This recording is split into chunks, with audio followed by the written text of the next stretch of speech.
At update po sa panukalang charter change. Tinalakay na sa Senado ang posibleng epekto kung payagan ang 100% pagmamay-ari ng mga dayuhan sa mga kolehiyo at iba pang higher education institutions. Ngayon pa lang, may babala na ang samahan ng pribadong paaralan. Tinutukan po yan ni Mav Gonzalez.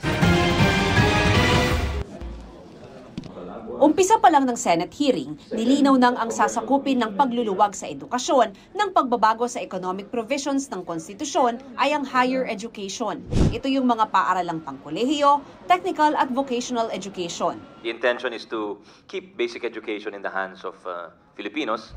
Ngayon pa lang, may babala ang samahan ng pribadong paaralan kung luluwagan ang pagmamay-ari ng mga dayuhan sa higher education institutions na sa ngayon ay nasa 40% lang.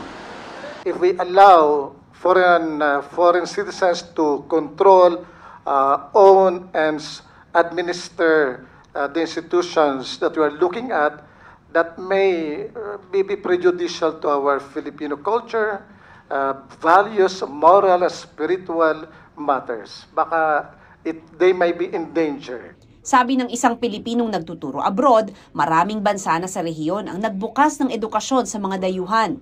Providing a globally competitive and world-class education to all of these 57 million young people is just beyond the financial resources of the government yet. Sa Vietnam halimbawa, may campus na binuksan ng isang Australian university. Nakatulong daw ito sa tech transfer sa mga estudyante at guro. Pwede ring sa Australia tapusin ang kurso. You get more international experience, and they're often, if they're, for example, in Australia, there are disadvantages.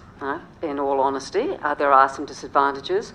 One is that you often get brain drain. Students that go overseas don't necessarily come back. Tanong ni Senador Risa Hontiveros, posible bang bilhin ng mga dayuhan ang mga paaralan sa bansa? That would be my interpretation, that basically that is what ownership would allow them to do. Pero ibang usapan daw kung state university tulad ng UP at PUP. In my opinion, cannot sell. No? We are not even allowed to sell, to alienate property natin, real estate, even to another government agency. No? Unless, of course, it's by act of Congress. Pagbabago ba sa konstitusyon ang solusyon sa krisis sa edukasyon? Those that have chosen to go elsewhere in the region did not give the so-called restrictive provisions of the Constitution as a factor, but rather named issues such as bureaucracy and corruption.